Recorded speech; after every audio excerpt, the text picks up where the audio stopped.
Good. All right, folks, we are live with Matt Campbell of Mythica and Sergio Ray, who is the artist on Annabelle. So, welcome, guys. We got a couple of the guests hopefully showing up here. We're working out getting links to everybody, and hopefully, everyone can jump in and join. So, Matt actually has a Kickstarter campaign, Mythica. Want to jump in and kind of tell us a little bit about that one? Oh, sure. Sprung it on you there. Well, I was in the process of trying to get. We'll come back. Yeah, we'll come back to it. I'm good. Okay. Yeah, I have a Mythica campaign that launched the day before yours launched, and it is currently on Kickstarter.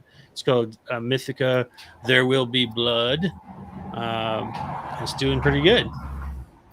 Yeah, and we'll jump over to your campaign, and let's do that. So here's this campaign. Super cool, really fun video. I know, Matt, you do every Friday, you do these nice little live streams that talk about campaigns. I have to say, for my campaign, I've made a bunch of changes based on that input. So that's great to hear. That's what we want to do, is help people out. Yeah, and we'll jump into Annabelle here in a sec.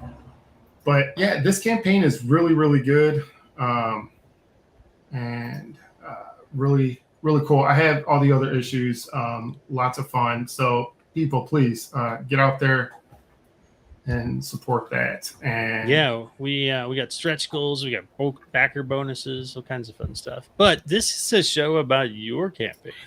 It is, and we're trying trying to get other people to join, and they're having issues with the link. So we will jump to my campaign, and we will talk with Sergio here. So please, Sergio, take it away. Give us a little bit of backstory, maybe even some of your processes. I know a lot of artists out there like to hear about processes. They like to hear inspiration. I know we kind of had a weird start to this Annabelle issue 1 book, and I know you kind of got found from a talent search, and then we just I love the way your initial artwork started, as far as like initial sketches and some of the stuff you did for Annabelle early on. So I just ran with you, and I'm like, let's go. The team is fantastic. But yeah, feel free to tell us a little bit about yourself. Okay. Well, I don't know how to start it. Maybe when I was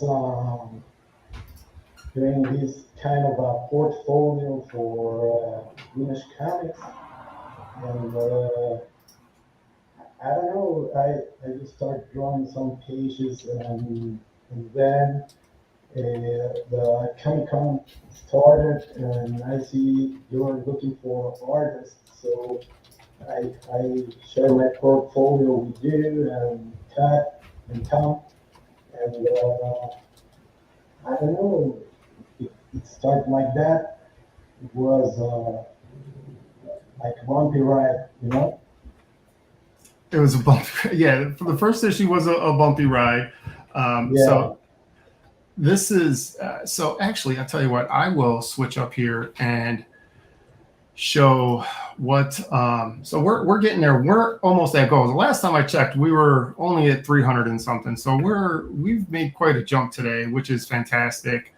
I'm gonna pop over and show some of Sergio's earlier work, which really impressed me with what he was able to do as far as just looking at really part of the script. So this here, let's see here. Give me. I just shared this down to all my pages. Oh, thank you. It's too bad YouTube doesn't have a share feature. Yeah, it's super weird. You can share everywhere else, but to YouTube. Yeah, I'm trying to. People are coming up with weird. I mean, you guys were able to join, but I would really like our couple other guests to be able to get in here. So I'm working with them to try to get them linked in. It's super weird. It's all right. Well, I can ask Sergio a couple Yeah. questions because you're an artist, Sergio, right? Yeah, You're the artist of Annabelle, right? yes. Yes.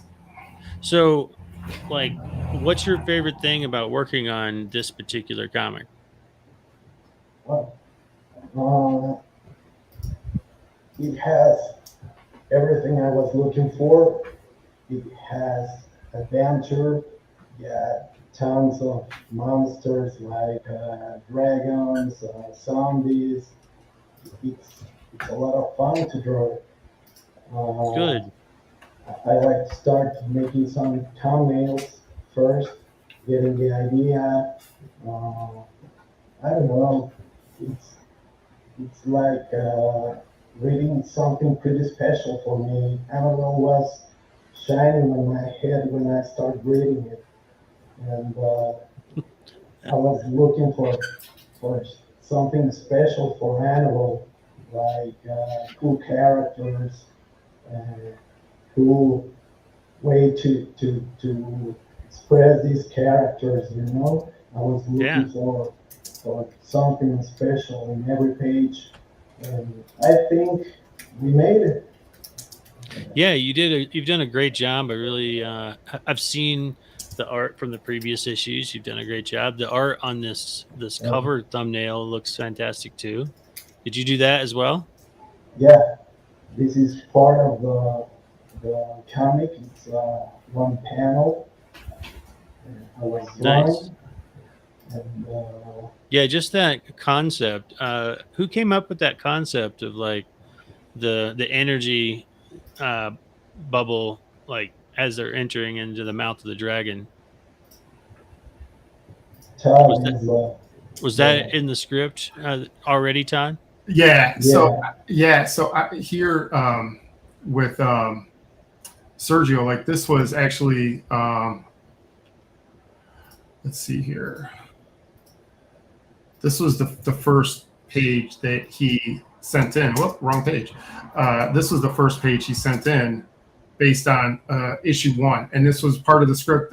The final layout changed a little bit, but you know, for me as an artist, Matt, you know, you mentioned you were looking for um, other artists on your book, and you know, for me, it's kind of like I'm the same way. Like once I saw some of Sergio's early work, I was like, this is fantastic, right? This is something like that's how I envision Annabelle to look. And this story, you know, for those that maybe aren't familiar with it, it is a kind of a strong female character story, femme fatale.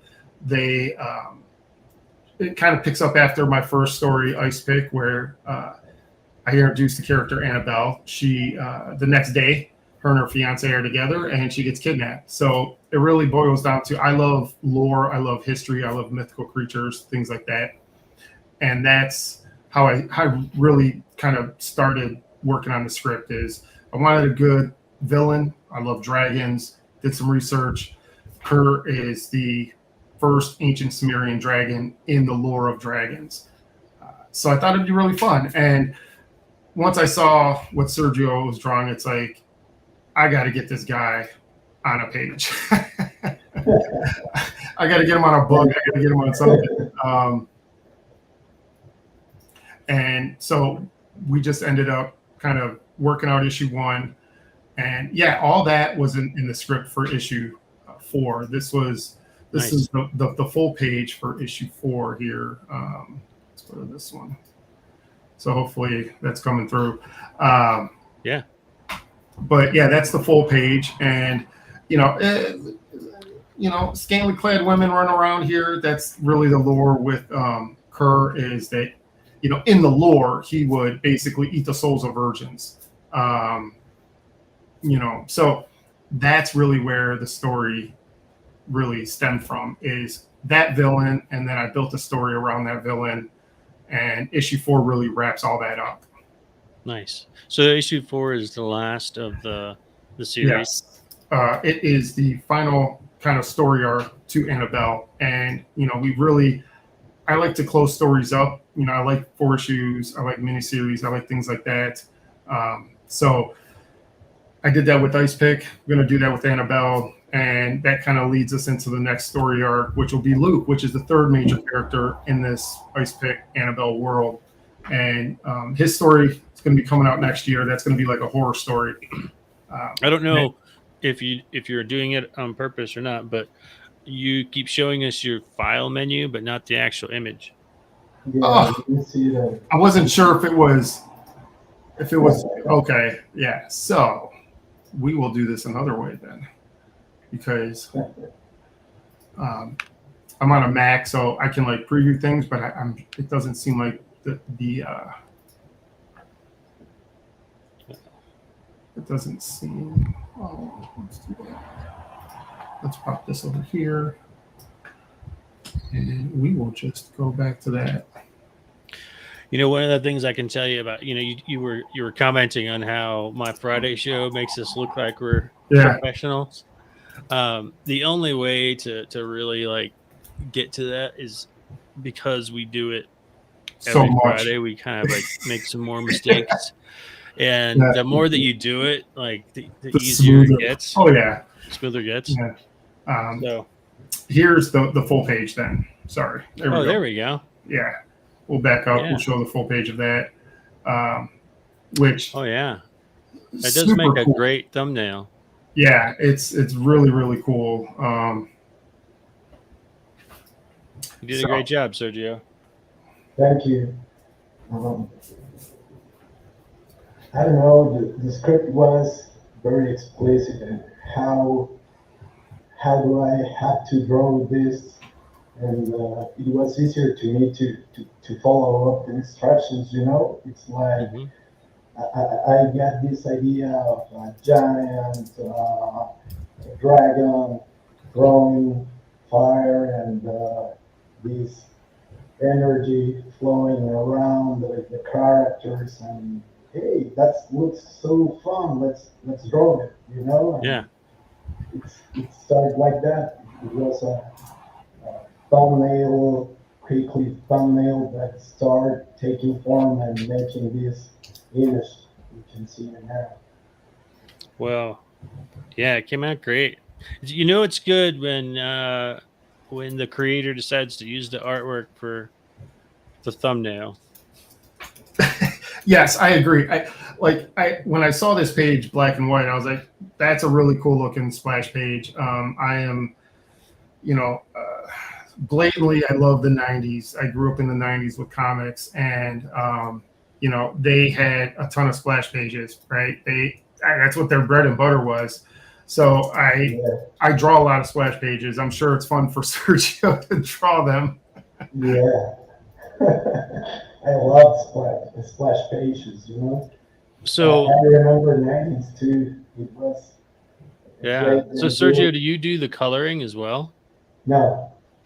So I have, I have a whole team. I have Sergio does the pencils. They're pretty tight pencils, and then there's I want to say Mauro is the inker. Yes. And then Edwin does the colors. Edwin Estrada, I do believe, and we're trying to get him on as well, but technical difficulties, as we all tend to have sometimes. Yep. But yeah, it's really cool. Like when, and Matt, I'm sure you'll go through this process as well. Like you vetted colorists, you vet inkers, you vet people, artists. You may like their artwork, but does the style fit with the story, and does it kind of flow well? That's exactly what we did. Once I knew I liked Sergio and I liked the way he rendered all my characters, it was like, okay, what inker is going to work well with him? And Mauro just does a phenomenal job. For me, like inking is its own talent. It's really its own thing, because I ink my own art, and I even add in stuff when I ink my own art, right? So that's what Mauro does with Sergio's pencils. He will add more to it. and really bring that to life. The whole gamut of line weights, of all that good stuff. That's what you want from an inker, is to have them add to it. Yeah, and we have a absolute legend, in my opinion. We You're have far too kind. Mr. John joining us, and I is it John Stinsman, right? I don't want to. Yeah. Yep. I'm terrible. I am a white All you guy, gotta do true and is true. take away the two S's. Take away the two S's. What does it say? Yeah, Tin Man. Stinsman. Now Yeah. put the S's back in. Yeah, exactly. Easy as that. Yeah. I have to say, you are definitely, as we're talking, this is Sergio. He is the artist for Annabelle. Hey, how you doing, Sergio? Good to meet you. We have Matt Campbell, who does Mythica, his own book as well. Another indie creator, was Right kind on. enough to swing by. Nice to meet you, John. Very cool. Nice to meet you. And we're just kind of talking about processes. We're talking about script versus story, and the layers of pencil to ink to colors, and how, you do everything, John. Your cover was phenomenal. Thank you. Appreciate that. Yeah, I had fun with it. I didn't want to.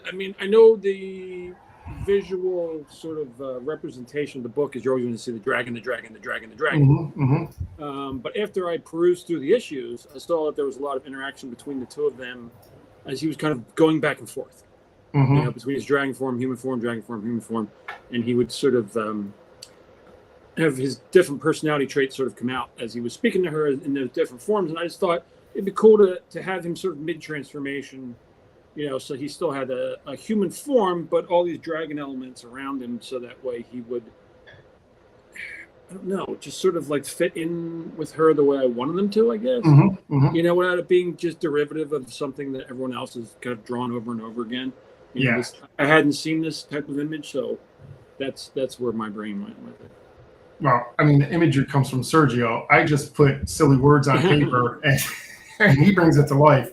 We're all, and I've drawn my own stuff. I can't remember if I sent you the Ice Pick as reference either. Maybe some of the stuff where it was just her, but I ended up doing that book all by myself, and it was time for me to just get an art team, get actual known artists. Matt did a cover as well for let me see if I can dig that.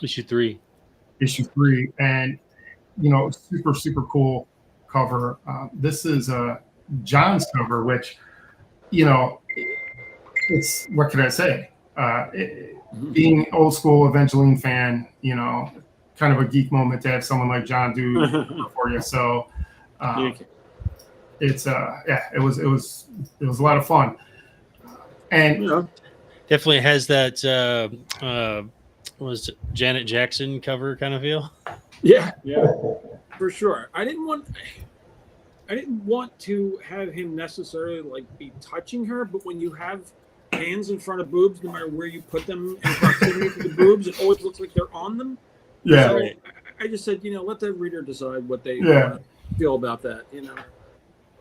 Yeah, and it's fun. It's nice that we live in a world today where these characters I created when I was a teenager. I'm getting up there in age, and being a kid of the 90s, it was like Image Boom, and you were part of that, John. And it's one of those things I read those books and they inspired me to be an artist and to create things. Many other artists as well. Oh, absolutely. I have no doubt about that, for sure. But this story got shelved for years, and it was just one of those things at the right time, let's start with the character. And Annabelle was just the next kind of phase in that process there. But this is Matt's cover for issue 3, which I did the colors for. Cool. That was a lot of fun to color. I kind of try to do everything myself, but I run out of time, Sure.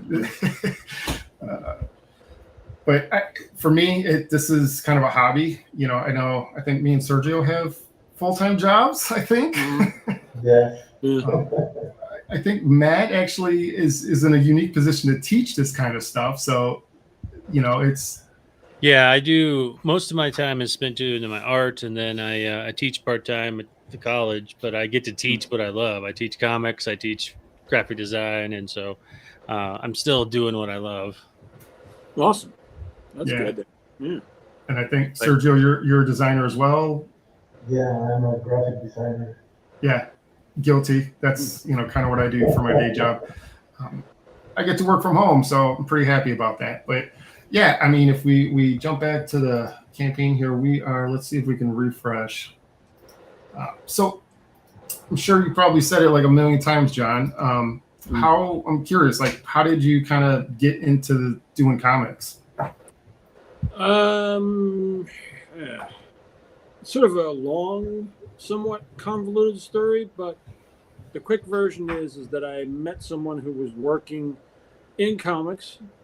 I never met him before.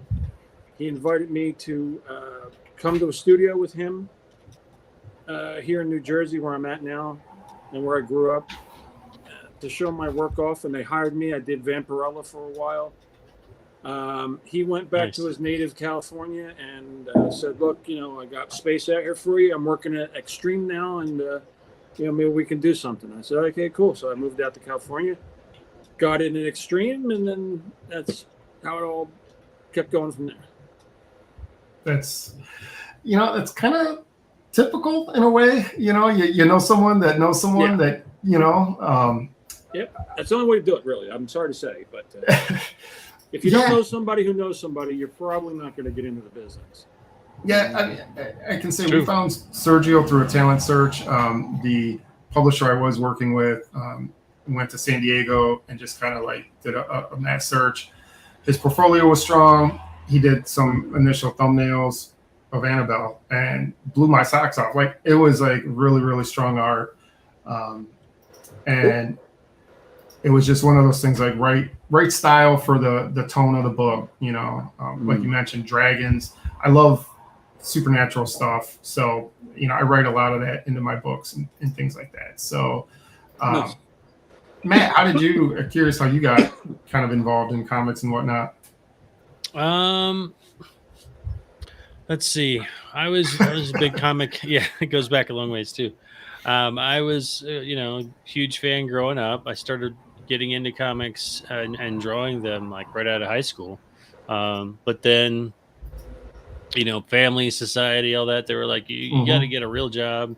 So I went into construction for a while, and then didn't like that. And then I did some other things. Like, I was a raft guide, a snowboard guide.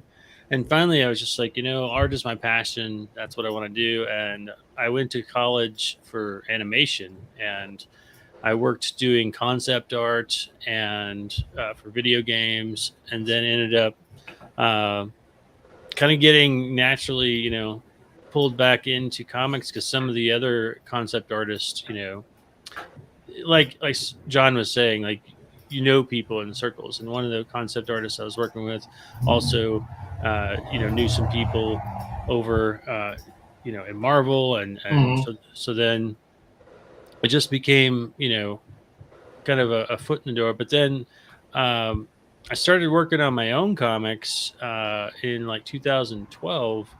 And I really enjoy just storytelling.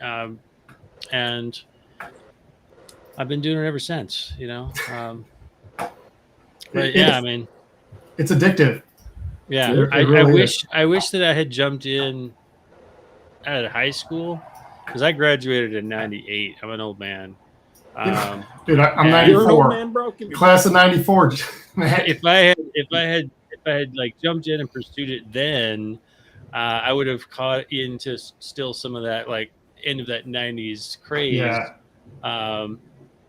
But I didn't get back into it until like I said, 2012, about the time I got back into comics. Okay. And a lot of it had a lot of the big explosion had worn off at that point. And for a while there, it was like really hard to get anything to take off in comics. You could still find work, but it was just quieter, And then the movies started coming out, and comics sort of started getting a little bit more popular. But I love this time period we're in right now, where indie comics are exploding. People are like, realizing if I can get a team of people together, I can make my own comic. It's on the one hand, it's great because we can, you can reach out to other people in other countries, like Sergio, and you can get help from other places. On the other side of that coin, it also made it a little bit more challenging because all of a sudden now, where I was competing to get into the industry with just the people here in America, now I'm competing with people all over the country or all over the globe. Mhm. But once you kind of like get a few jobs under your belt and get to know some people, then it gets a lot easier. Yeah, and I'll actually say, like, I've worked with all three of you guys, and you guys are phenomenal. Highly recommend working with any of them. There's a level of professionalism that, as indie creators, as artists, we try to have, and working with so many different people over different companies over the years, because I've done some indie work as well. Like you're saying, you get a few things under your belt. This is actually Sergio's first book to ever work on. Nice. And I would say, even with myself, I think we all kind of look and say, oh, we can always improve, right? We always want to do better layouts. We always want to do something a little bit more dynamic, and I think, Sergio is just phenomenal. So it's what you call trial by fire. You just you jump in, you start working it, and then that's the best way exactly. to do it. And here is actually some of his prelims.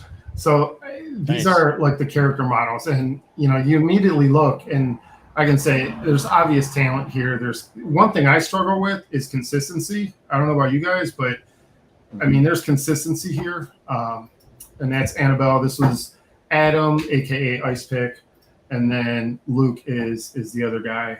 And nice. There's just to me, there's a solid consistency with the art. We have here's Sergio's cover. Yeah, which I like all the depth in the background there. Very nice. Yeah, thank you. Yeah, feel free. We got zombies and dragons in this issue, and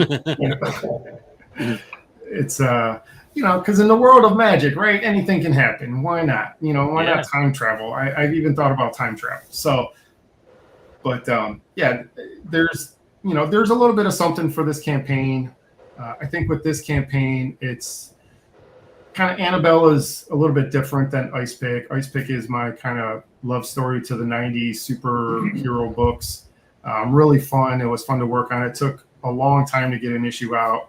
I think working with Sergio and this team, we've been able to really get books out on definitely a more consistent schedule. And I know, Matt, you do that too with your books, right? You want to have that somewhat consistent schedule, and looking to kind of snowball that into next year to continue to put out good storytelling, good artwork, fun stories. I like fun, comics. When I read comics, I like them to be fun. This is Courtney's cover, and I think Courtney Rose. Oh, right on. Yeah, and let's see. Dave Kemp he said he might jump in here if he's got some time. So that'll be fun. Is that what he colored? Yeah, Courtney and Dave did this one, and there's naughty and nice versions of some of the covers. You know how that goes. And this is. You know how that goes. It just has to be done. Sometimes, this was for me, it was one of those like experiment projects where I had the character of Annabelle, and I knew I wanted to tell her story. One thing I'm doing with kind of my world, which I haven't seen many people do. I'm sure I can't imagine this is an original idea, but like we talked about a little bit earlier, I like complete stories. I like miniseries. So I structure my stories 4 issues as a miniseries, complete story arc. I can make it a trade. I can do whatever I want from, after that. Ice Pick, I wanted to tell, I have 3 main characters, and I wanted to tell each of their story, but I wanted it to be like their own story, their own book. And by doing that, I also can have it be a separate genre. So, Ice Picks is superhero action adventure stuff. Hers is more femme fatale, strong female character. And Luke's is going to be like a more horror story with, crazy fairies and vampires and stuff like that. But I have the ability to kind of like do a different genre for each of their stories. And after that, we're going to transition into more like trades and just release a trade every, 6 months or so, whenever we can get one out. And it'll have all of them in it. You know what I mean? But I wanted to tell their story as a unique kind of almost genre in a way. But yeah, I mean, it's a lot of fun being able to do this and to get a talent like, all three of you guys are super talented. We're almost funded. We're getting there. Well, you got a long time to go still. I know. Like, you want to try to get funded on day one, because that's kind of like when you see that first pop is day one. And then like the last week, you see a little bit of a pop as well. And I'll work out stretch goals. But, for anybody out there, like this campaign has all the books. So we have all the issues, all the covers, all the variants, like the whole thing is part of this campaign. I think there's like 55 add-ons. It's insane. Yeah, it was a lot. That doesn't sound fun when it comes to packaging. That's only if everybody's ordering all of it. So that's true. I mean, as a small indie creator, it's I tend to get around 40 backers, so that's not too bad. I'm basically a one-man show besides my tremendous talented art team and cover artists. I basically handle it all myself. But do you have a team, Matt, that does your Kickstarters? As far as fulfillment? Yeah, or like just in general? I usually get everything together, and we do it in studio, but I usually get kind of have a party and get some people over here helping, because we get in the 250 to 300 backer range. We're shooting for 300 backers this time, and that can get to be a lot. So yeah, that's crazy having help, but yeah, like essentially, like I'll assign a person to just package one particular reward so that they know they're getting everything done. But yeah, when you get up to a lot of different rewards, and one of the things that I see a lot of that can get challenging on the pocketbook is like if you've got let's say a special cover, and someone only orders like 2 of them. Yeah. Depending on who you have printing, there's a minimum for each different cover, Yeah. Not all printers do that, but some do. And so you're like, oh, I got to get at least 25, 50, 100 of this one cover, even though I only got one sale of it. Yeah. That can get hard on the pocketbook, So that's why I only make covers that I actually intend on, having out on the shelves. And then I'll do limited editions. Like when I have the other variants, I'll be like, there's only going to be 100 of these, or there's only going to be 50 of these. And it makes it a little bit more exclusive. And I also don't have to worry about, doing large print runs of them. Yeah, I'm curious on everyone's opinion, because I think, like you kind of brought up a little bit, Matt, that the world we live in is pretty unique now, where I'm able to find someone like Sergio that's literally like south of South America, Mexico, right? But you find people, and I've had other people from other countries, and page rates are all over the place, which is nice. But as a publisher, it's like when I reach out to John or even Sergio, Matt, like all of you, is like, what do you guys charge? If that's within the budget, then it's done, right? And I know there's a lot of companies that are just like almost shady practices, and not going to get into like any of the financial side of things too much, but I'm curious that, your thoughts on just being able to have the resources of everyone, like someone like John, who was a huge influence on me, being able to work with him on a professional level. I couldn't have even told my 16-year-old self, like, dude, I know you love that Evangeline book, but one day you're gonna have him on a live stream. You're gonna be able to have him do a cover. And then even Matt, as indie publishers, like, we weren't able to do this 15, 20 years ago. Right. Well, maybe 20, 25. It was really hard. And I think there's like almost a resurgence of artists like, some of the more, I would say, almost legacy artists. Like, they're able to do these Kickstarter covers. You have someone like Sergio that's never done comics, that is, albeit a small studio, but this goes on in your portfolio, right, Sergio? It's like, hey, hopefully you're proud of it. You're like, I'm going to show this as something I did, and, get out there and do more work. I'm just curious on, anyone's thoughts on just the world we live in and how accessible everything is right now. Well, John, you want to go first? I mean, I'm pretty much a one-man band, so I can't speak to that to a large degree, other than it's easier for people to maybe find me, get a hold of me, stuff like that. Comic books have changed a lot. Yeah. I mean, I could spend an hour on this, so I won't. But one day. Yeah, I might have made it. I've said it before. If you live in the U.S., trying to make money off a comic book is near impossible. Yeah. Regardless of what your task in that comic is. Yeah. If you live outside the United States, where the American dollar goes double or triple or more than that, further, hey, you know what? You can make a decent living and make a living off of comic books. But if in 2024, it's not a livable wage being paid by anybody as far as U.S. goes. So I know that it's a double-edged sword. I remember when it first started happening with the Brazilian guys when they came in the 90s. Yeah. Deodato had his crew. Ed Bennis. Everybody had their crew. I forget the other guys. Ed Bennis. But there was about 20. Ed Bennis. Yeah, there was about 20 of them total. Oh yeah. And they all just interlapped with each other. There was no, I'll rip off this guy, you rip off that guy, I'll rip off that guy, you rip off that guy, and we'll get a bunch of work, and they did.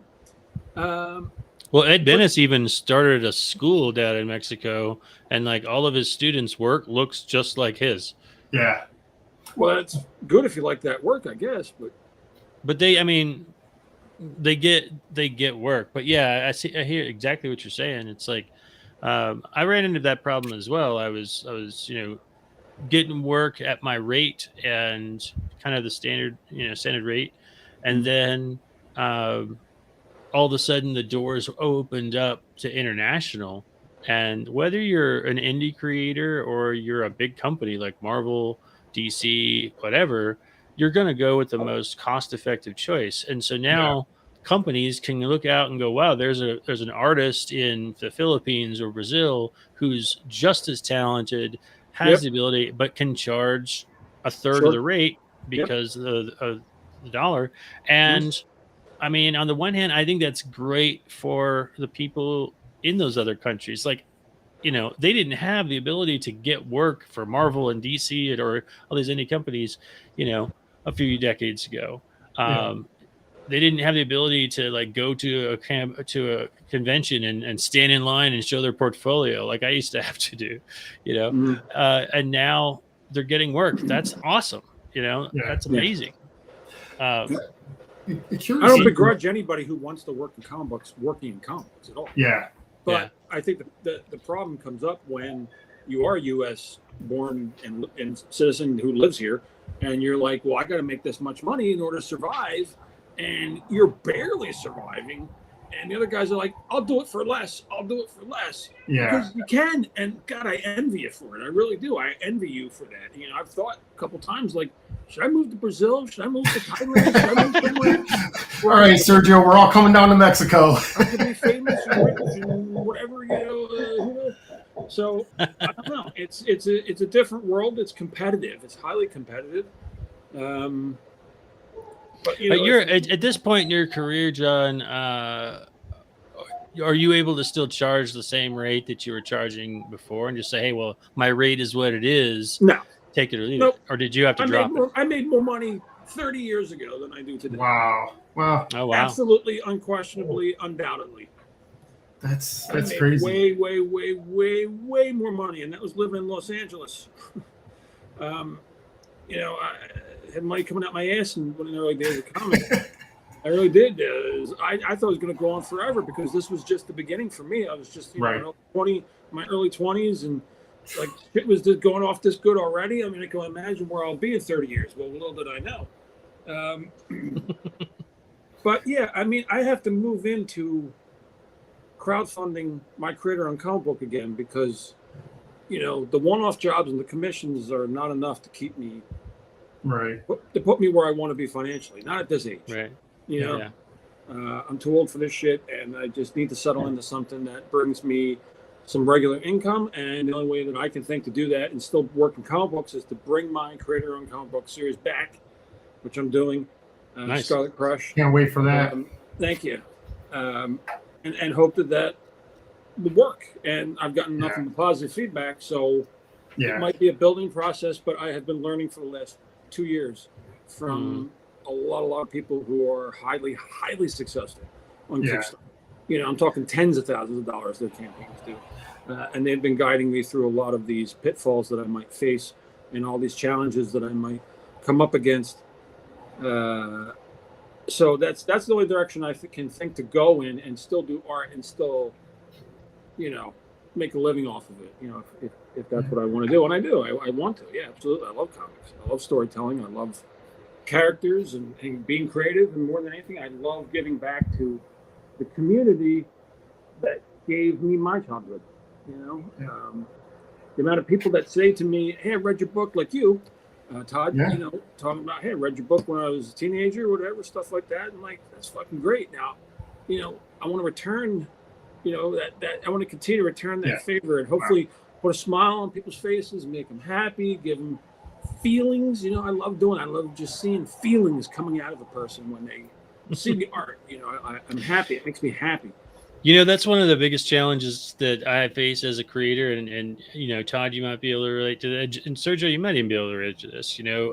We do art one for ourselves, we love it, but then also most artists that I know, especially storytelling artists, we want to know what people thought of the story that we told, and I rarely get that. Like, I'll get someone who will buy my comic, who will pick it up, and they're just like, "Oh man, this is really cool."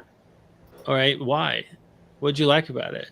Trying to get people to tell you like what it is that they loved about your story and your comic is like pulling teeth, so I cherish whenever I get like a really good, breakdown review, good or bad. I'm just like, oh, thanks for taking the time to like dig into it, Sure. Because that's the thing that we've poured our heart and soul into telling a story, and then having somebody, just be like, "Oh, it's cool, thanks." You're like, think of that like as food.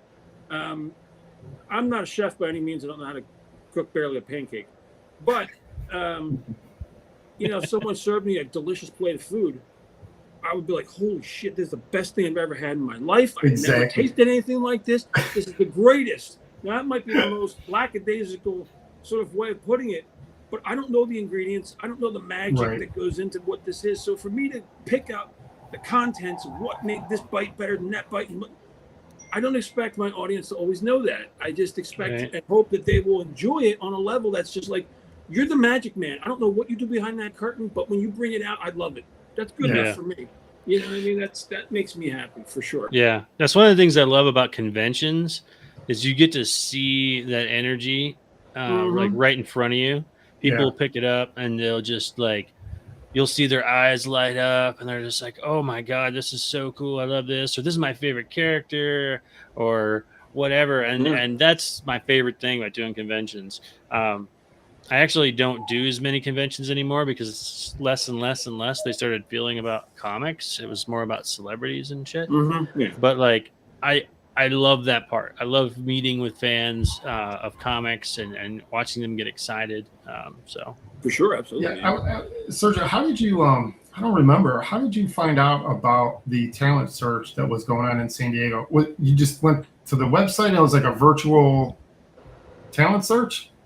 Yes, it was like that. I was looking for the Comic-Con, and then I realized that you were looking for pencilers and inkers, and I was trying to get an entrance to the world of comics. So I said, hey, why not?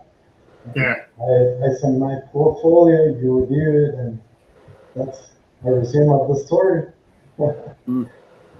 Yeah, you were definitely more successful at it than I was because, you know, I grew up in Cleveland, me and my wife, and we would drive from Cleveland to Chicago back in early 2000s when Wizard War was still a thing. I can't tell you how many people I showed portfolios to, like artwork. Just at that time, I was doing artwork, you know, and I would draw like, here's 3 to 5 pages, sequential pages of a book, right? I would do like Superman, you know, or Spider-Man, you know, 3 to 5 pages. I would come up with a story, just enough to showcase like panel to panel sequential storytelling. And I think, you know, that's one thing where when we talk about processes, interior art is way different than a cover, you know. Totally. And Matt and John, I mean, well, all of us, we've done covers, and it's like you want that cover to have an impact. As a designer, you know, I look at a cover as like if I'm walking in a comic book shop and I see like the sea of covers, how is mine going to stand out? You know, and that was the approach I took with Ice Pick and Annabelle. Colors, placement of things. I try to be mindful of that, and it's totally different doing interior art. You know, and I would show people stuff, and they're like, curtains don't fold that way, or water doesn't look. The bubbles in the water go the opposite way, and I'm Oh like, my god! what? I'm like, this is insane. Like, Yeah, there's you always know, gonna be somebody like critiquing something. I actually had that happen to me just yesterday. My book takes place in World War One, and I do a ton of history research. I actually love doing the history research, yeah, and I posted this picture of Magnus and he's got this great big wolfhound dog of his, and he's wearing his military uniform. And I posted it, this is and Magnus. yeah, so I posted this Yeah, picture of Magnus and his dog, and I posted it in this like group called Men in Kilts, and nice. and this guy like he was like, "What's he wearing?" And I was like, "He's wearing his uniform," and um, it's that he's kind of wearing it in that scene you see where he's riding the bighorn. It's sort of Mm-hmm. a small beret and a shirt. And now the one thing that's not authentic about it for sure is that his kilt is up and over his shoulder. The soldiers didn't wear that because it would catch on things, so they would just wear the bottom half part. Yeah, But like he was like, "What is that?" I was like, "Oh, it's his military uniform." And then this guy was like, "Well, it's wrong, and it bothers." I was a soldier in Scotland, and it bothers me. And I was like, "Well, you need to pull that dude. stick out of your ass because like it's fantasy. It's not a documentary, Yeah, right?" yeah, And so like relax, because like if it bothers you, fine, but it doesn't bother. And then of course he was like, they attack you, and I'm like, "Look, dude, this book's sold in like 30,000 stores, most of them online stores worldwide." In fact, I was just posting today how my book's at Walmart. I didn't even realize it. What? Um, That's crazy. I That's know. awesome, John.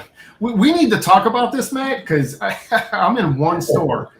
Well, I'll explain some other time about how that happens. But Yeah, basically, like, and of course, like, they don't believe you. I'm just like talking shit. yeah. And he's like, "Yeah, right. Good luck with your crappy comic book." And I'm like, "Dude, why are you so angry?"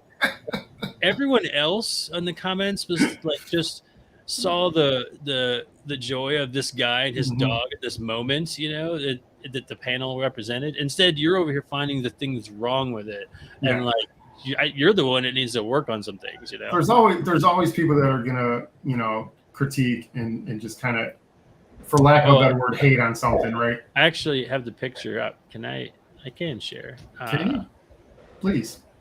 if it'll let me. Yeah. I'm trying to find. Share might Facebook be at the tab. bottom for you. Oh, okay. I got it. I was just trying to find the right cool. tab. But then I think you got to allow it or like rearrange the screen. Sure. Let's see here. Oh, there we go. Gotcha. So yeah, this was the post, right? And like he's like, oh, it's not right. And like literally the only thing that's not accurate is that he's wearing what they call the great kilt that goes up and over his shoulder, which I make that on purpose because it looks more Scottish. And for all the people who aren't Scottish, it's like the same thing with the dialect. If I make him speak authentic Scottish, no one's going to know what the hell he's saying. Right. So when you do a character that has a dialect, you choose like 5 words that sound Scottish and you just sprinkle those in, like instead of saying small, you might say we, That's it. You just keep it really light so that people can kind of get the hint and then they create the accent in their mind. If you try to make it authentic, they're fumbling over themselves trying to speak in that language. Yeah. And the artwork's the same way. I'm like, I want to make sure it looks Scottish to people. And so that's why I did that. But dealing with people who are like, oh, that's not right. That's not right. Especially when they have no concept of how challenging it is to make panel after panel after panel, Yeah. And like I mentioned earlier with just consistency, like Sergio has that consistency on Annabelle. If you haven't had a chance to go check out the Kickstarter, please do. We're getting pretty close to getting funded here, and then I'll start doing some stretch goals and things like that. But awesome. It's to me that's probably my biggest thing, and I think even with John, I mean Matt, your work is consistent as well. Like I struggle with consistency. I don't. When I did Ice Pick, it was like I did the whole 4 issues myself. Like wrote, draw, colored, the whole 9. It took me like 11 months to do 1 issue. So, I mean, I don't know if you're doing your whole book by yourself, John, but I was working full time. So I guess that maybe is an excuse, but it was hard. It was really hard to stay consistent, and costume consistency, facial consistency, those things.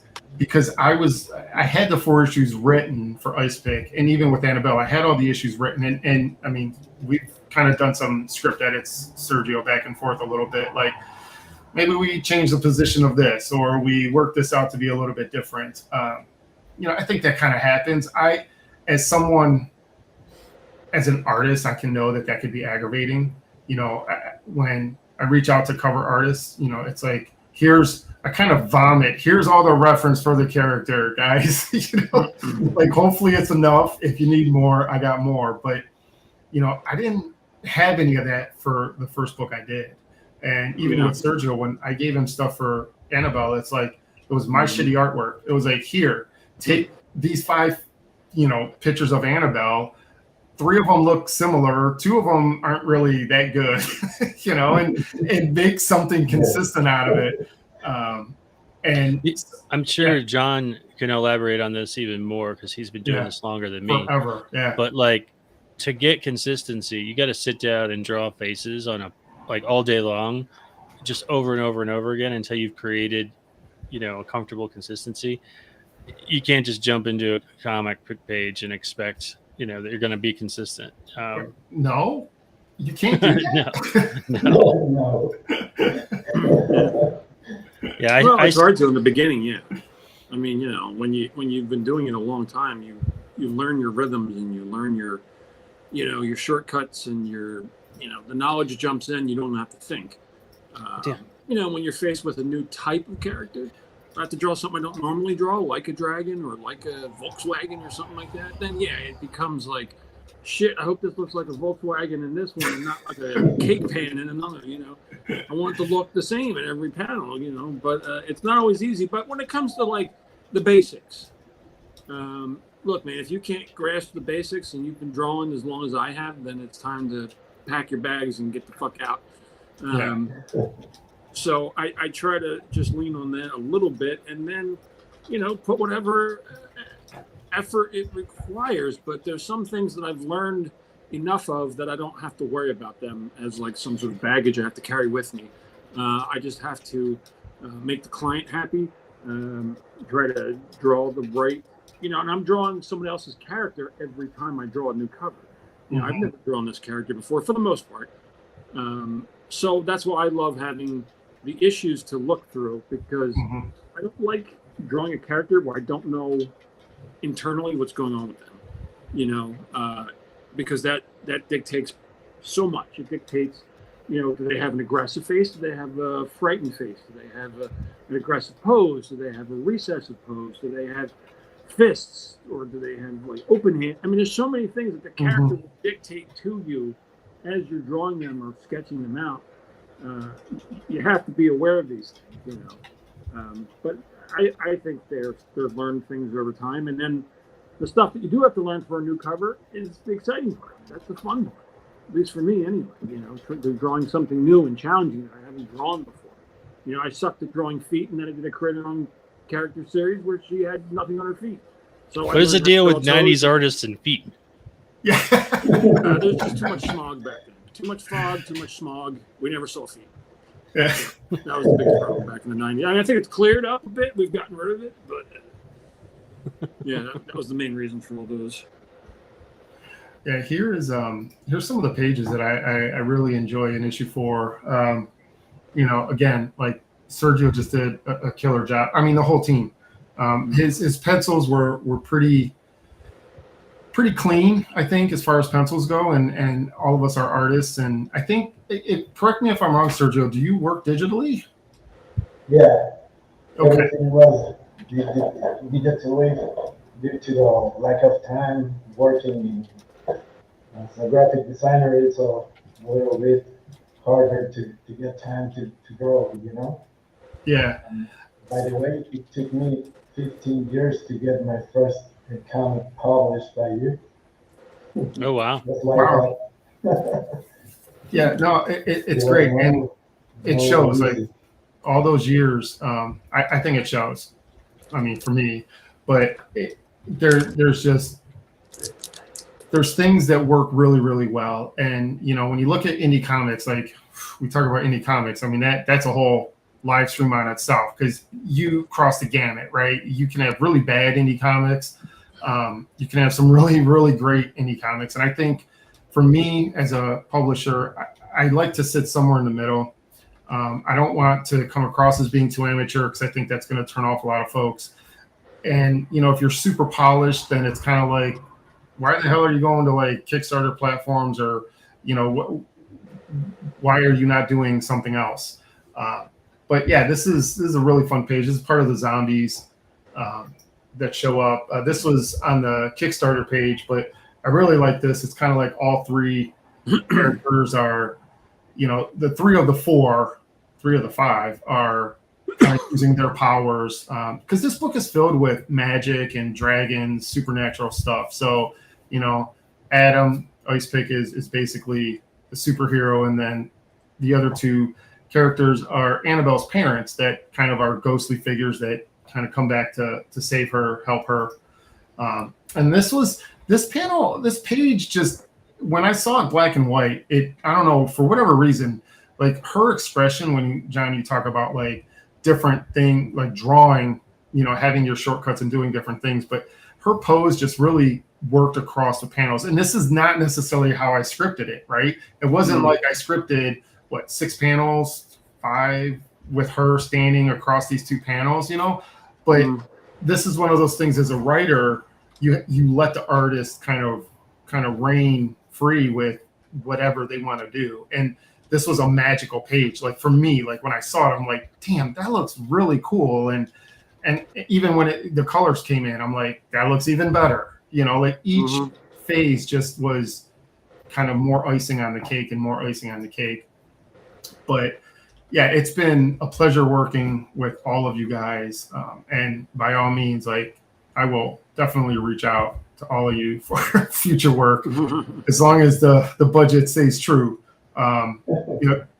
It's weird. Like I grew up in Cleveland. I move out to the West Coast, and then it's like all my comic friends are back east. So I feel like I need to like go back east just to like go to a convention to meet everybody.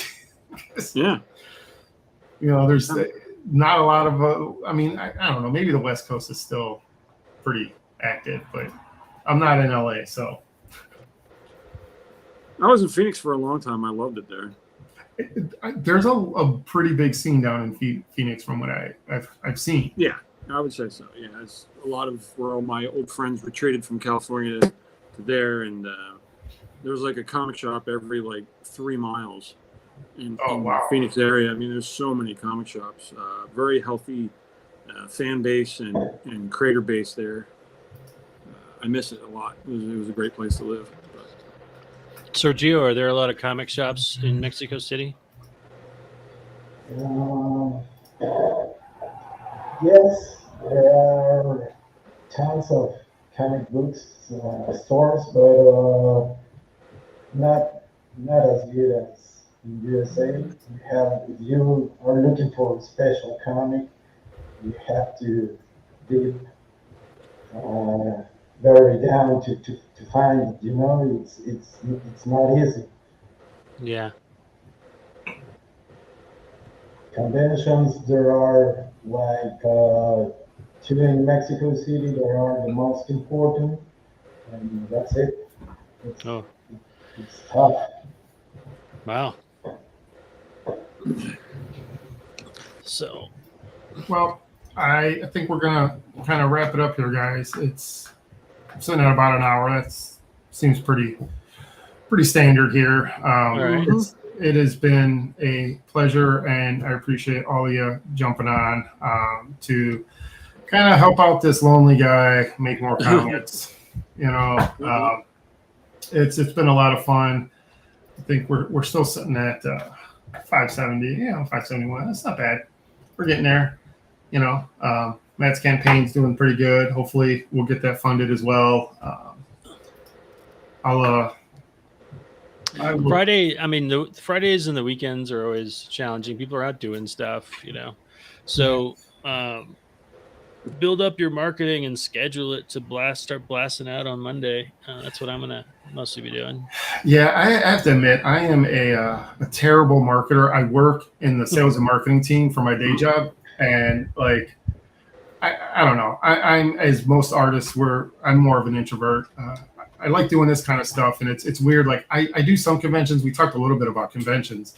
There's some really good conventions up in the Seattle area, and you know it'd be nice to maybe get Sergio as a guest one year if I can swing that. But you know it'd be fun just to bring out some artists and you know whoever I can, because this is it may be a hobby for me, but you know it's one of those things that I enjoy doing it. You know people kind of spend their extra money on hobbies, right? This is what I spend my money on. I have a tremendous support system. My wife she's like, just do it. We'll figure it out, you know?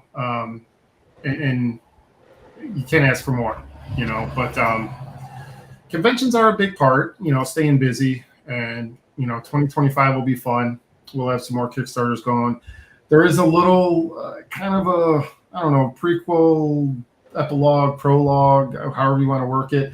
There is a story between Annabelle issue 4 and then the story between issue 4 of Annabelle and issue 1 of Luke that'll be out next year that I'm actually going to do myself. That it'll be like a little ash can story. I think that'll be fun to do.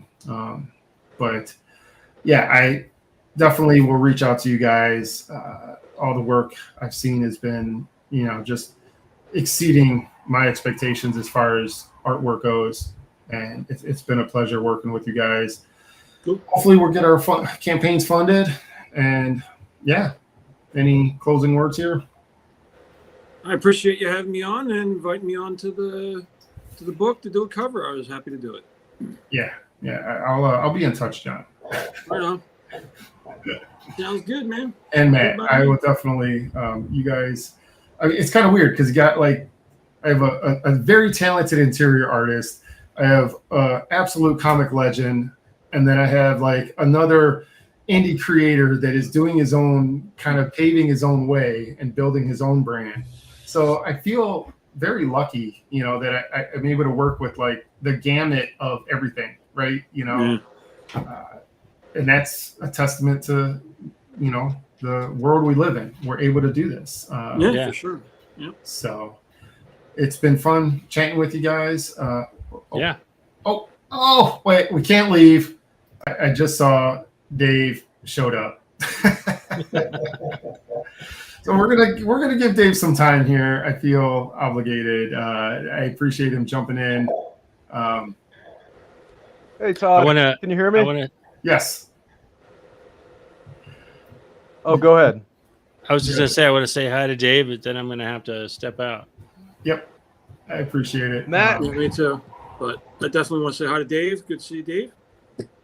Hey John, how's it going? Hey Matt, how are you guys doing? Sergio, Todd, Good. what's going on, guys? Nice having you on. I appreciate you taking the time to swing by. Sorry, I'm. He jumped out just as quick. There he is. Oh, that's probably my connection right here. Sorry about that. It's all good. Well, hey, I'm glad I got to chat with all of you guys. Thank you. I love chatting with creators. Dave, I wish I would have got to talk to you more, but sometime in the future. But I got to go get some food and prep for classes on Monday. So have fun with that. Yeah. Good luck, Todd, on your campaign. I'll be sure and promote it as much as I can. And keep doing good work, Sergio. And John, I sent you a message. Maybe we can work on a cover or something. Right on. Sounds good to me. And maybe I can get Dave to color it. All right. Never know. All right. I'll check you guys later. Thank you so much for having me on. All right, take care, man. See you, Matt. Take care. Bye. Yeah, I'm going to head out too. I appreciate you having me on. Dave, good seeing you, or at least your logo. Sergio, nice to meet you. All right, John. Have a good one, man. I'll catch you guys hopefully the next time I'll be on again. Yeah, thank you, John. I definitely want to do more covers with you, and cool. I will do more of these because they're fun hanging out with all these creators. Oh yeah, for sure, definitely. All right, guys. Thank you. I'll catch you. All right, see you, John.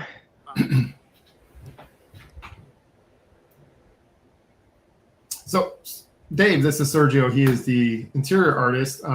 We'll go for a little bit longer here since you jumped on. It's great to talk with you, and let me we'll pull up Courtney and Dave's cover. Let's see here. Where did that go? Can you guys hear me all right? I don't even know. I can't. Yeah. Oh, we're good. Okay, very cool. We are good.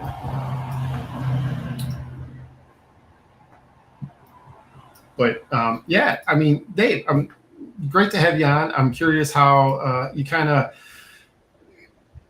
I know a little bit about your backstory. At least, I mean, I know you worked with Brian Hamberlin. At least from what I know, I huge Spawn fan. I mean, he is. As far as influences go, John was a big influence on my early years, and I was a kid that grew up in the '90s, so I was part of that whole image boom. I'm definitely showing my age here, but it was Spawn, Batman, that whole thing, and I never really put two and two together that you and your brother were different people. I'm sure you get that a lot. Most people don't. That's pretty common. But I mean, Dan was the guy who basically did about 100 issues of Spawn, I think it was. So he did from 41 through about 150, I believe. So and I would be kind of a backup guy for Spawn. Yeah. So I'd get a couple pages an issue, and every once in a while do a half issue or a full issue type thing, and a couple covers. So Spawn was kind of always in the background for me. It was always something that was just what I grew up with, really. Yeah. It was just in the house, all over the place, the toys or whatever the hell, and we just it was always okay, we got to get shit done, so let's go. Run. Yeah. Let's go. Nice. So, yeah. So I mean, this was back just for an example, we used to send stuff to Uncle Kenny, who's Todd's printer, or used to be his printer before he passed. But and we'd be on the 54K modem type thing, or 56K modem,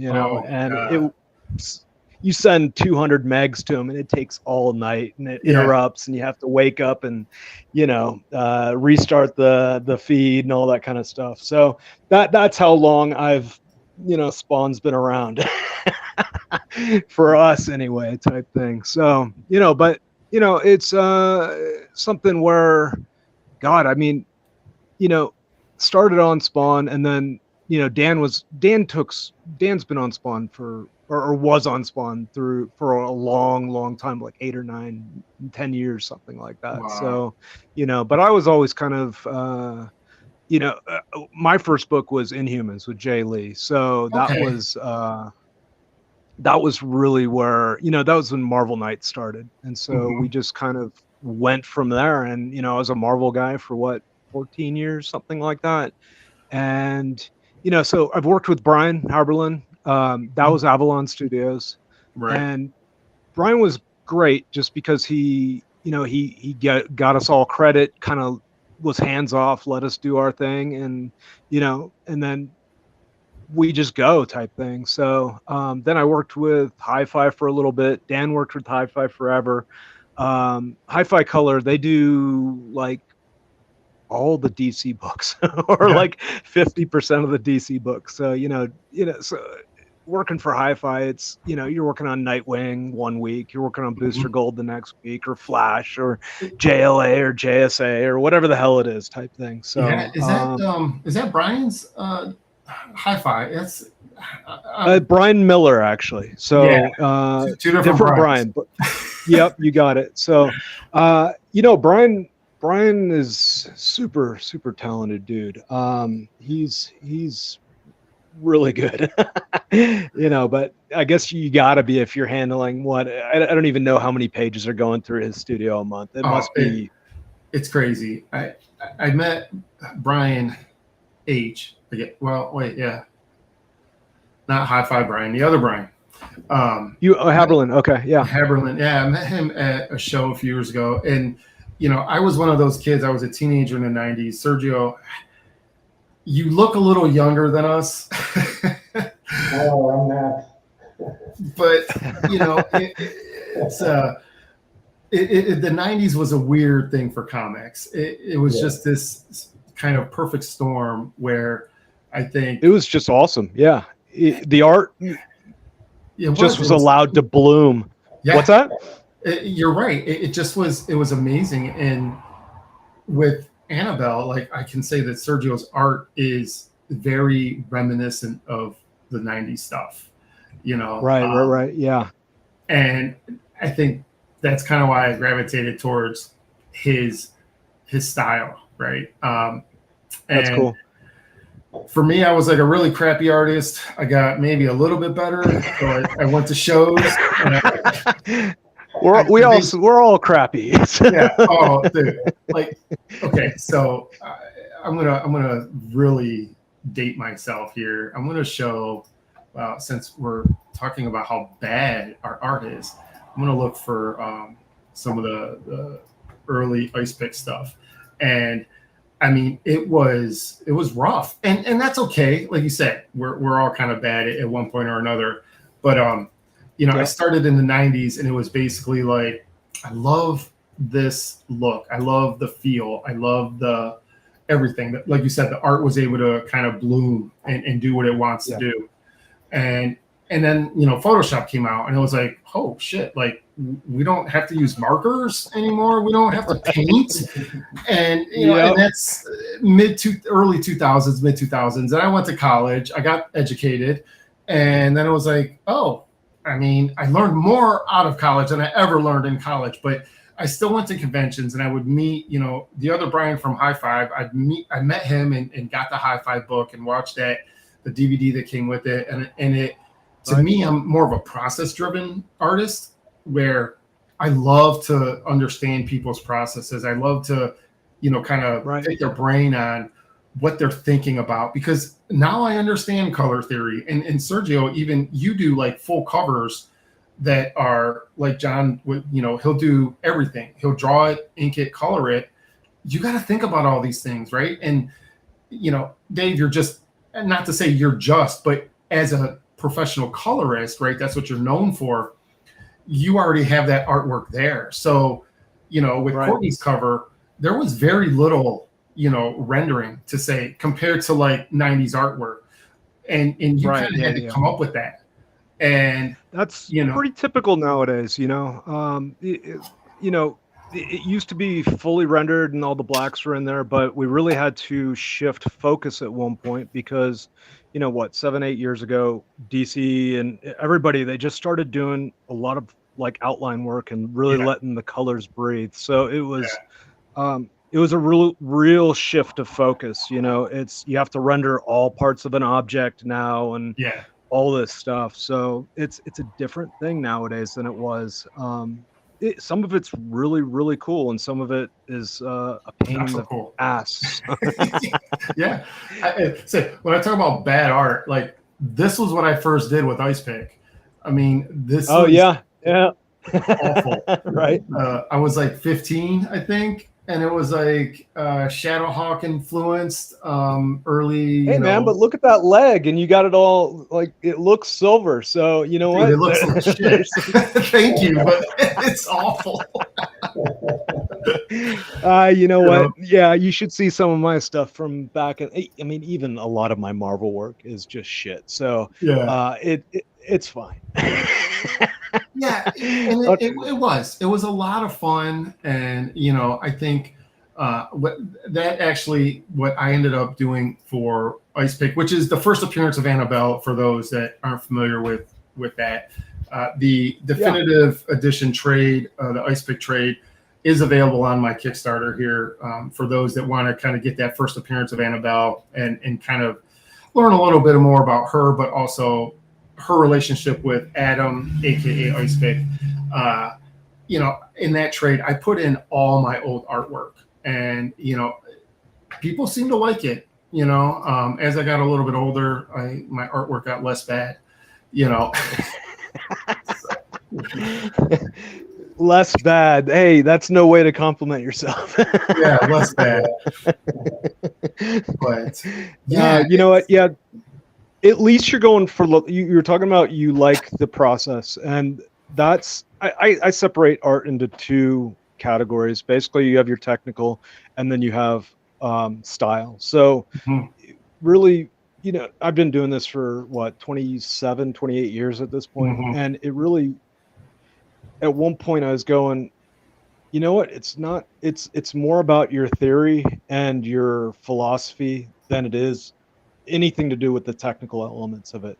You need the technicals down. I mean, it's like if you're a penciler, you need to know foreshortening, you need to know your perspective, you need to know placement, and even more in depth, it's like, okay, how is Silvestri doing a face?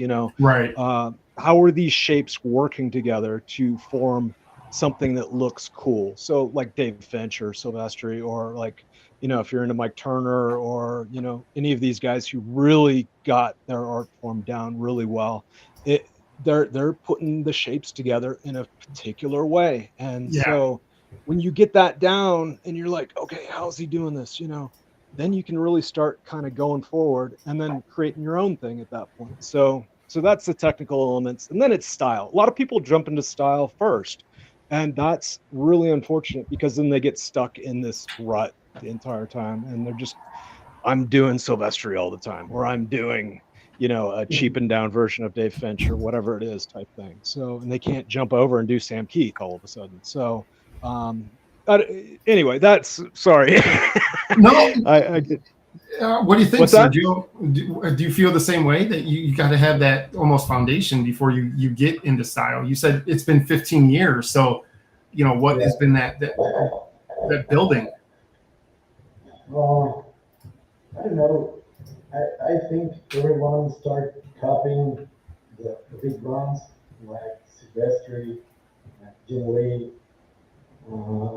but at the end you have to do yourself, try to express what you have inside.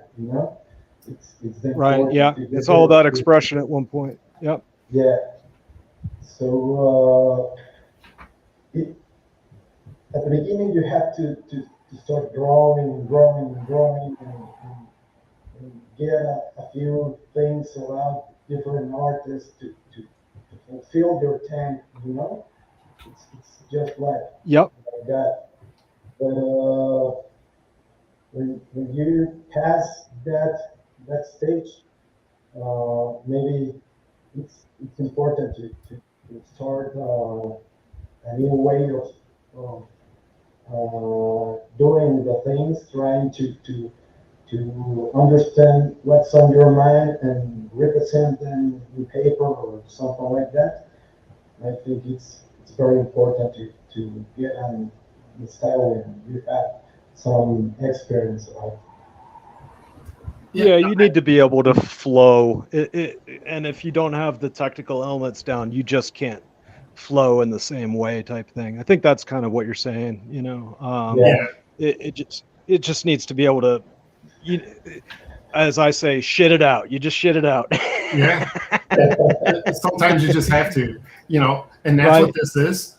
That's me doing Right. that.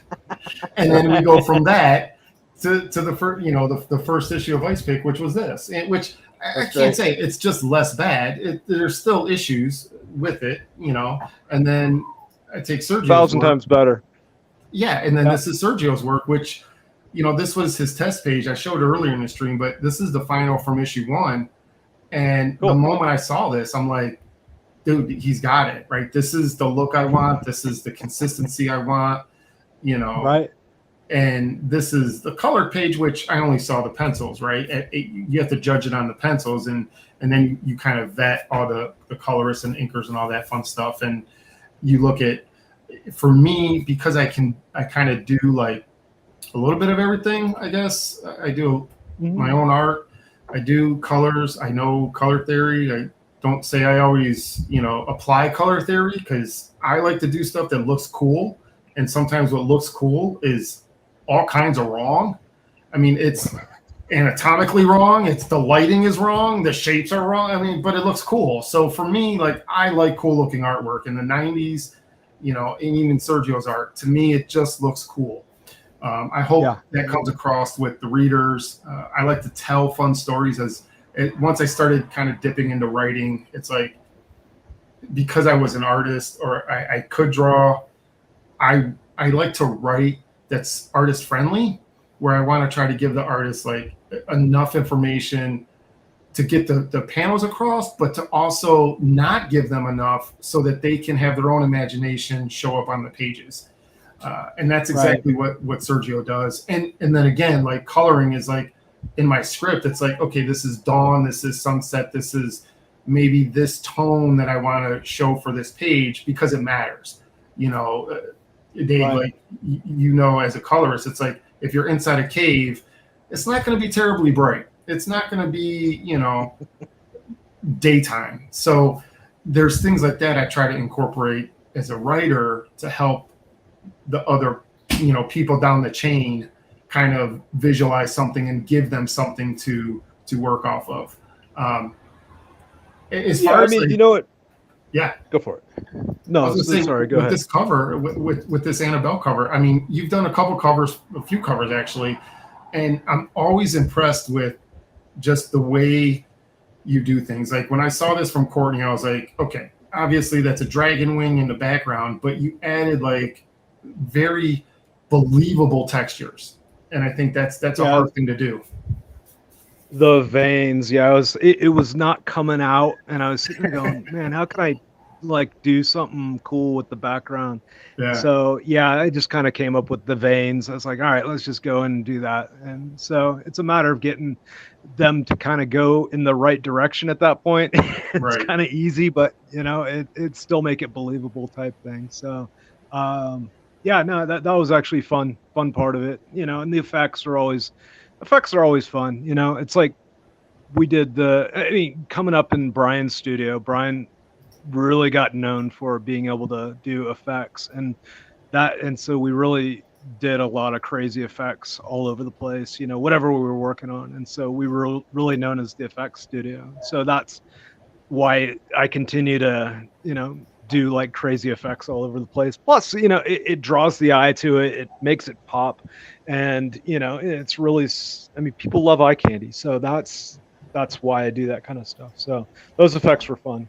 Those effects were more difficult. Actually, Dan did some of the effects on that one. He did like a swirl pass where he was just, everybody loves this cover.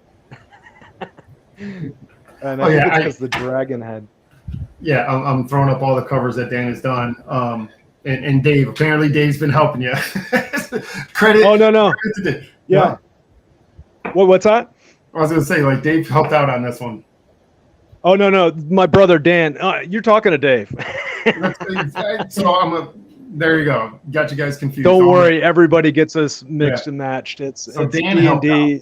Yeah. Yeah, Dan did like the little swirl patterns kind of, there's like around her, well, I did the swirls at the top, but Dan did like these little swirl patterns throughout. Yeah. I was like, oh, that looks cool. Let's throw that in. Yeah. Cool. So it just added an extra type of element, type thing. So, but yeah, no, I mean, that dragon cover, everybody, I think, God, I still get views on the reel for that. I think it's over 2,000 views or something like that. That is crazy. It's absolutely crazy. So people love this cover. So hey, that's cool. Yeah, and I think you did this one as well for issue 1. Yeah, Michael DePascal. Yeah, that's a cool one. Yeah, I mean, and this again, like, and Sergio has done this so many times. I know. I'm a fan first. I always say that. Like, even when I'm doing shows, like, I have my geek moments. I get to meet at shows. I'll sit there and be at a table, and I'm like, wait, Jim Lee's here. I got to go meet Jim Lee. I've never, or McFarlane. Like, I'm a nerd. I don't care. I'm unapologetic. And to have you on the stream is great. That Sergio is able to come on and join us, which is awesome. Yeah. It's always good to have the interior artist, and cover artist, the artist, right? No one cares about the writers. They give a rat's ass, but it's the art that people care about. I mean, my wife always tells me that. To be able to work with people and have John on the show as well, this live stream. But this cover, when I saw this, I'm like, all right, I got to find a way. I got to however I got to pay this guy. I need him to do colors because it's better than what I can do. And he's an industry pro, so he knows what he's doing, Right. Sometimes. Yeah. Again, less bad, right? Right. And with this book, with Annabelle, there is a lot of magic. There is a lot of effects. And I personally, as a colorist, I love to do effects. I think they're super fun. People can do them all kinds of different ways. And I get that. Like, there's some people that like colorists that do very simple effects. Some do a little bit more complex effects. I love doing the ice effects, the lens flares. I mean, all that. I'm all like the Michael Bay. Just give me all the lens flares. Give me everything. But effects, it's eye candy, like you said. David, it's eye candy, and I love the eye candy of Annabelle. You do a phenomenal job of coloring. That reel was really cool, and it's definitely would love to continue working with you on future projects. I got a next book coming out next year. It's going to be a horror book, so that'll be fun to do. Cool. But I do a lot of horror stuff, so it's kind of one of my central things type thing. So I will. I have I think the pencils for what I've done so far on it. Is that Sergio as well? I have another artist doing. I haven't finished the pencils. I have another artist. I think he's an Italian artist. Oddly enough, how this whole we talked earlier, Sergio, about because Sergio's in Mexico, so it's really cool being able to connect with artists all over the world. I want to say this guy might be in Italy. I'm not sure. I follow him on Instagram, But the weird circle of events is that this artist actually, I did some indie coloring work over his artwork. And it took me forever because his Instagram handle is not the name in the book I did. Right. So I like did some coloring and I'm like, God, this artwork looks really familiar. And I really enjoyed working on these 2 issues I did. So I look at him, I'm like, holy shit, this guy, that's the artist on the book that I already colored. And it was just this weird thing for me. But serendipity. Yeah, it's super weird, but cool in the same sense. And, you know, it'll be fun. I'm definitely going to have, again, it'll go Kickstarter. I'll have variant covers. I'll do all that stuff. A little tease is that it's going to be a horror book for the most part. It's going to have fairies, vampires. It is going to be Luke's story, which Luke is the 3rd kind of major character within the Ice Pick Annabelle world. Luke is the next character to tell the story. And the fairies are actually the alphas in the story. Like they are the craziest of them all. So it'll be fun. I'll start probably showing some stuff for that probably later this year, early next year. I have a little in-between story between issue 4 of Annabelle and the first issue of Luke that I'm going to do. Sergio will be doing the cover for that. That'll just be kind of like a short ash can, but it kind of bridges the gap between what happens between issue 4 and issue 1 of Luke. I like short story, like short, small cast stories. You know, so I tell these stories that are like, you know, a handful of characters. But you know, if we haven't had a chance to, I would, you know, say everybody go back this book. I want to, you know, let's do like 100 backers. I don't know. Let's do something crazy. Hell yeah. let's get out there and promote it. And I really appreciate stopping by, Dave. We'll definitely do some more work together. Always interested on process and, you know, just the thoughts that go into doing colors or even, you know, Sergio's, you know, process of doing artwork. We talked like, you know, you do it digitally. For my stuff, I do my layouts digitally, but then I do like, I light table my layouts to do them full pencils, and then I will bring those into Photoshop, blue line them, print that out. As Dave, you know, like old school, everything was on blue lines. Yep. And I would ink over my blue lines. And I do that because I've had fans tell me they like pencils, and then some fans like inks. So for everything I do, all my covers, all the Ice Pick artwork, it's done that way. So it's 22 pages of pencils, 22 pages of inks. And just to interrupt real quick, if you want to learn more of like Dan and my process, we've got a tutorial set on coloring. I don't know if you're interested in it, whoever's interested. It's up on our website, which is kempstudios.com.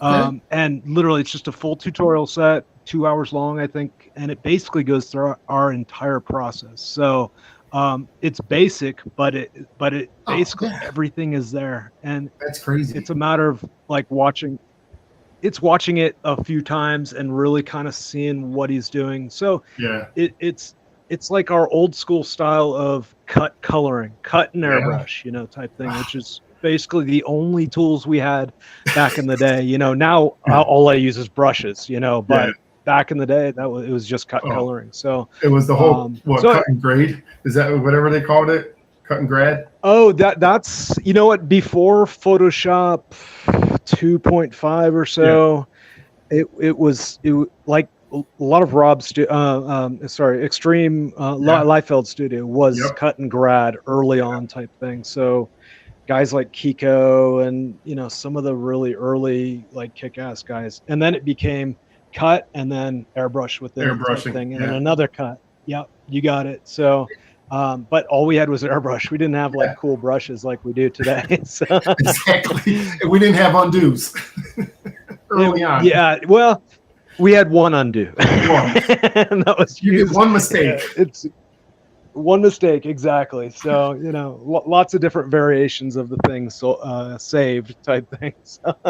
And that's what I do. Oh man, I work with like I do my highlights on one layer, I do my shadows on another layer, Okay. and I'll do a layer mask. So it kind of gives me that ability Right. to where I can pull back or add to, you know, again, everybody has like a different process. I mean, Sergio, Yeah. you have a whole different I use process. tons of masks, tons of layers, tons of everything. Tons of everything. I agree. Is that right? Yeah, I do everything on my background layer. That's it, you know. And then effects and like letter or line art is on a different layer, but that gives me the ability to combine. So if I were to go like to a midtone on a separate layer, it wouldn't combine with the undertone. So the way I'm able to like harmonize colors a lot is really I work on one layer. It's a very painted type process, and like a midtone, going from a midtone bass tone to a midtone, they are combining at that point. And so and then when I go to a highlight, it's still on the same layer, and then that gives me the ability to smudge and do all kinds of weird shit, you know. So but that gives me a lot of control over, you know, not control later on, you know, later Right. on if I've got it on layers, that's when you have more control. So that's if you're getting a lot of corrections and stuff. But the way to really harmonize colors is to be, you know, And sorry, getting technical again. Sinclair. I heard Sinclair does that too. What's that? I heard Sinclair does one layer too.